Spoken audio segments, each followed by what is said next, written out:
Pa, kuhanan na namin card bukas. Tsaka meeting na din. Kailangan yung mga parents. Naku nak, tensya ka na, busy si Papa this week. Maraming kasing ginagawa sa office. Ito po yung mga grado pa, ang tataas. Tsaka nga po pala pa, sinabi ng teacher ko, nasa with honor po ako. Ganun ba nak? Mamaya ko na lang tignan yan nak, pagka uwi ko, nagmamadali kasi si Papa. May kliyente kami dumating. Pa, malapit na po kasi yung kaarawan ko. May request po sana ako. Ano ba yun nak, pera? O sige nak, bibigyan kita para makapag-banding naman kayo ng mga kaibigan mo.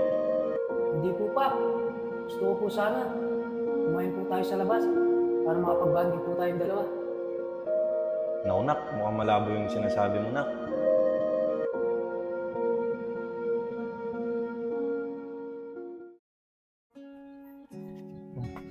Dahan-dahan ka anak ha. Mainit na anak. Pasensya na kung tinangali akong gising. Nga po tay. Sana kahit tinangali tayo, makarami tayo no. Sana po tay.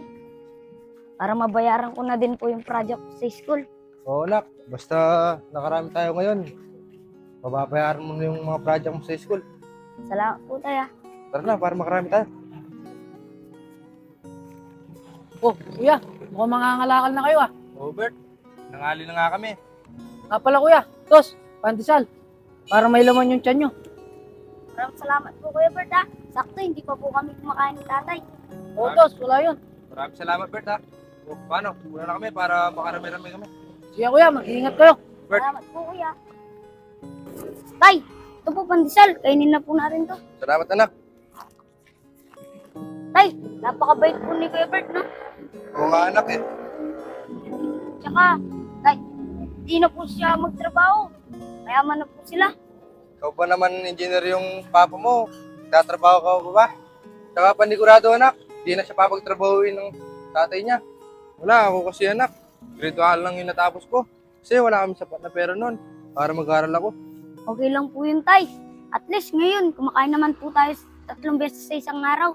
Maraming salamat anak ha, dahil naintindihan mo si tatay. Sige po. Pa, Wait lang nak, may kausap si Papa. Sige po, punta na lang po ako agad. Opo, maraming salamat po. Ano yun nak? pa, kuhanan na namin card bukas. Tsaka meeting na din. Kailangan yung mga parents. Naku nak, tensya ka na, busy si Papa this week. Maraming kasing ginagawa sa office. Pero ito na ako, bigyan na lang kitang pera, bilhin mo yung lahat ng gusto mo. Sige na, kalis na ako, nagmamadali si Papa eh. Sige po pa.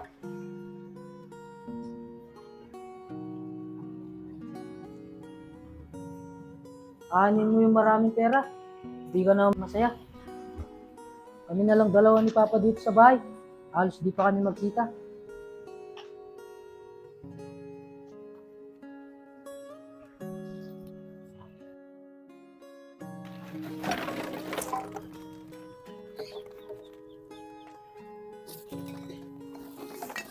Kuya, Oh, Bert, ikaw pala. Oo, wala man si Brutus, nasa school. Nag-aaral kasi siya ngayon. kuya, ikaw talaga yung sadya ko. Bakit Bert? Kuya, pwede mo ba akong tulungan bukas? Kuhanan kasi namin ng card bukas, tapos may meeting pa kami. Para naman may representative ako sa school. Yung papa mo ba Bert? Wala siya kuya eh. Busy daw siya this week. Bagay no Bert, ganyan talaga yung buhay engineer. Laging busy sa trabaho. Kaya nga po kuya eh. Pero wag po kayo mag-alala kuya. Babayaran ko na lang po yung araw nyo. Para kahit paano may kita po kayo. Para hindi na lang po kayo mangalakal. Sige Bert, sasamahan kita bukas. Pero kahit huwag mo na akong bayaran, okay lang. Kasi sa tulong pa lang sa amin ni Brutus, malaking utang na loob namin sa iyo yun. Kaya Bert, sasamahan kita kahit na walang bayad. Di po kuya. Siyempre po, naistorbo ko po kayo.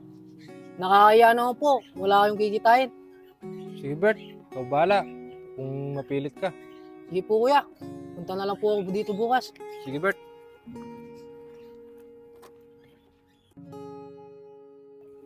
Napakaswerte mo talaga, no, Bert? Mayaman ka na, napakatalino mo pa. Napakataas kasi ng mga grades mo eh. Alam na ba niya ng papa mo to? Di pa nga po kuya eh. Halos wala na po kasi siyang time sa akin. Busy po kasi siya lagi sa trabaho. Ganyan talaga, Bert. Pag engineer yung trabaho mo, halos wala ka ng time sa pamilya mo. Lagi na lang trabaho yung iniisip. Kaya nga po kuya eh. Mas importante po yung pera sa kanya kaysa sa akin. Pero hayaan mo, Bert. Panigurado, pag nakita ng papa mo yung matataas mong grade na to, magiging proud siya sa'yo. Sana nga po kuya. Pero maraming salamat po kuya. Dahil sinamahan niyo po ako. Oo, Bert, wala ko naman. Basta pag kailangan mo ng tulong ko, puntahan mo lang ako sa bahay. Opo kuya. Ay, oo nga po pala kuya. Ito po yung pinangako ko sa inyo. Muntik ko nang nakalimutan. Huwag na, Bert. Tago mo na lang yan. Okay lang sa akin yan. Di ba, sabi ko sa'yo, kahit huwag mo na akong bayaran. Di po kuya. Para sa inyo po talaga yan. Para hindi na din po kayo mga lakal mamaya. Napakalagi naman nito, Bert. Pero, Bert, tatanggapin ko na to. Para may pambayad din ako ng kuryente at tubig. At pambaho na din ni Brutus. Maraming salamat, Bert, ha. Wala po yung kuya. Basta po, pag nangangailangan po kayo, huwag po kayong mayang lumapit sa akin. Oo, Bert. Maraming salamat talaga dito, ha. Oh, ito na pala yung card mo. Saka, Bert, una na din ako. Yo kuya, maraming salamat din ulit. Oh, Bert.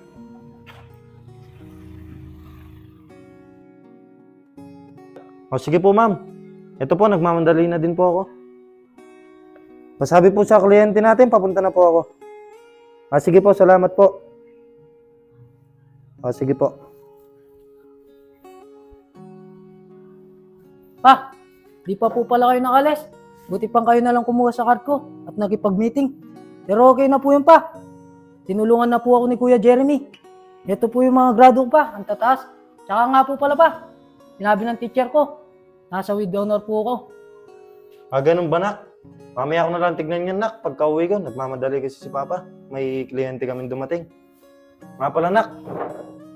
Alam ko, wala ka ng allowance niya, no? Dagdag mo sa allowance mo. Sige nak, alis na ako ha. Di po pa.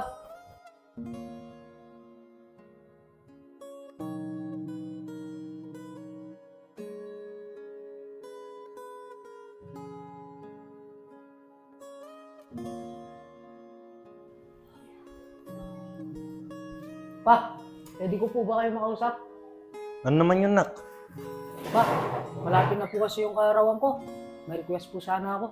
Ano ba yun nak? Pera? O sige nak, bibigyan kita para makapag-banding naman kayo ng mga kaibigan mo. Hindi po pa. Gusto ko po sana.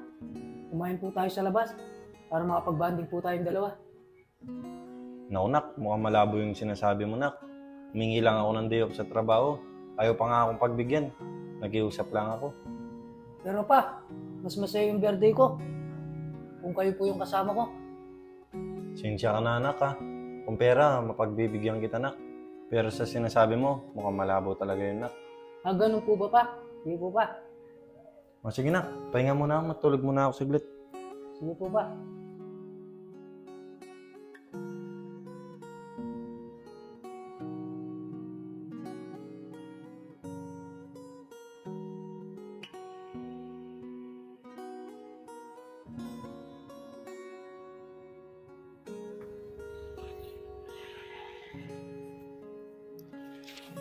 Dito pa kaya si Brutus para masabay ko na.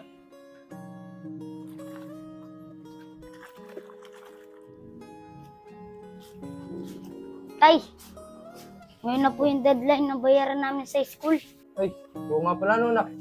Nakalimutan ni tatay. Hindi mo pwedeng bukas na lang yan. Kasi nagbayad ako ng kuryente at tubig. Hindi pa ako nagbayad, baka maputulan na tayo. Naku tay, parang pinagwawalang bahala nyo lang yung pag-aaral ko. Hindi naman sa ganun anak. Mas kailangan kasing bayaran yung kuryente at tubig natin. Kaya mo anak, mag-iusap ka na muna sa mga guro mo. Di ba tay, ilang beses ko nang sinasabi sa'yo yan, paulit-ulit. Pero tay, inalimutan nyo rin. Puti pa si Kuya Gilbert, nakakainggit. Gusto niyang bayaran, nababayaran niya. Tsaka yung gusto niyang bilhin tay, nabibili niya. Sana naging mayaman na lang tayo tay. Naku Tos, huwag mo akong kaingitan. O Tos, mayaman ako. Nabibili at nababayaran ko lahat ng gusto ko. Pero mayaman lang ako Tos, pero hindi ako masaya. Mas nakakainggit ka pa nga eh. Bakit naman po Kuya Bert? Nakakainggit ka Tos, kasi oras-oras, minu-minuto, nakakasama mo yung tatay mo. Pero ako, dalawa na lang kami sa bahay. Halos di pa kami magkita ni Papa. Kung pwede lang nga bayaran yung oras niya Tos, babayaran ko na lang siya. Para lang makapag-banding kami dalawa ng Papa ko. Kaya Tos, huwag kang mainggit kung mayaman ako. Mas importante pa rin yung pagbabanding yung dalawa ni tatay mo. Kuya Bert, salamat po. Dahil ang dami ko pong natutunan sa inyo. Tay, pasensya na po kung napagtaasan ko po kayo ng boses. Tsaka tay, di po pala importante ang yaman. Importante po, ang banding natin. Oo, anak. Ang pera, madali lang makita yan. At madali ring mawala. Pero yung pagmamahal ng isang ama, hindi nawawala yan, anak. Salamat po, Tay. Mahal na mahal po kita. Mahal na mahal din kita, anak. Bakit parang sa'kin lamang may galit ang madayang tadhanang di namamansin? Wala